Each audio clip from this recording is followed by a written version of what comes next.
And this is a live look at what is left now of Notre Dame Cathedral in Paris. Local time there is 11:01 in the morning. Overnight, fire crews finally put out the massive blaze that tore through the heart of that cathedral. The devastating fire it gutted the icon. It's such a beloved part of Paris. Parisians and people around the world left stunned. I want to take a look at the inside now. Once firefighters were able to get the flames under control.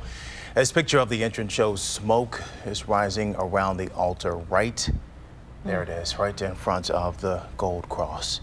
This morning, France is already promising to rebuild the church that has so much meaning to so many, including right here in Cleveland. Yeah, Meg Shaw is here. And Meg, it wasn't just the history of the building many were worried about, but also the artifacts inside. Yeah, I mean, the Notre Dame Cathedral is one of the most visited places in the entire world. 13 million people go every year, and it's full of just intricate wood carvings, art pieces, statues, beautiful stained glass, and an amazing organ. Now, we do know some of the statues and major artworks were saved, but still we're waiting to hear about the fate of some other things inside.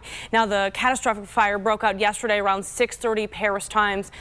As millions watched the devastation, French President Emmanuel Macron says the worst was actually avoided thanks to the 400 firefighters who battled those intense flames for hours, saving both towers, including the iconic bell tower.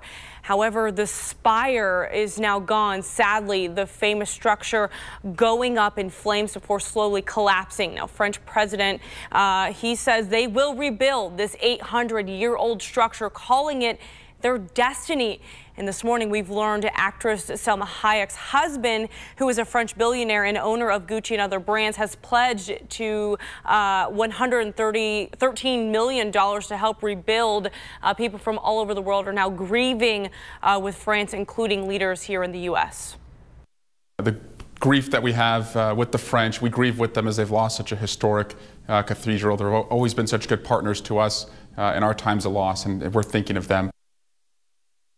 All right, so another live look at the cathedral this morning as the day goes on in Paris. Officials, of course, are now making their way inside, sorting through the rubble and trying to determine what can be saved and, of course, what must be rebuilt. But, of course, this is going to be a very somber day, I think, in Paris. As you know, I mean, it's a tourist attraction. Hundreds of thousands of people go every day, you know, just to kind of get a look at that, take a picture. So it'll be really interesting to get more video and pictures as this day progresses. So many people saying it was like an out-of-body experience, just watching it go up in flames. You kind of just stopped in your tracks and really were watching it in disbelief, you know.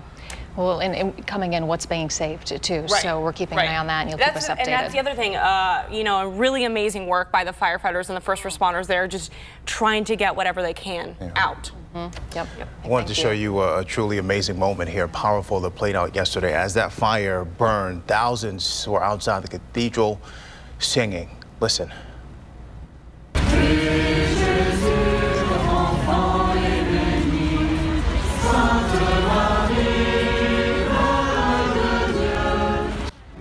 Some of the witnesses say seeing the cathedral on fire as the saddest thing they've ever seen. Bishop Nelson Perez of the Cleveland Catholic Diocese offered this message, quote, "We pray for the people of France over the loss of this great cathedral.